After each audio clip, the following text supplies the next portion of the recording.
साफ करणारी औलाद अजून जन्माला यायची।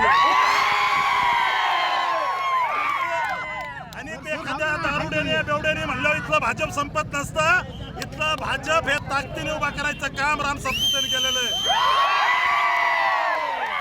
आज मोहिते पाटलाचा घरातला उमेदवार आम्ही पंचायत समितीला पाडला, जिल्हा परिषदला जानकरचं पोरग पाडलं।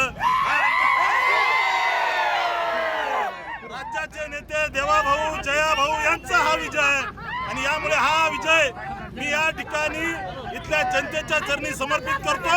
इथल्या जनतेला त्या ठिकाणी विश्वास देतो, तुम्ही जो विश्वास आमच्यावर टाकलाय त्याला कधीही तडा जाणार नाही। लोकसभा आणि विधानसभेचा एकत्रित कार्यक्रम आम्ही केलेला आहे।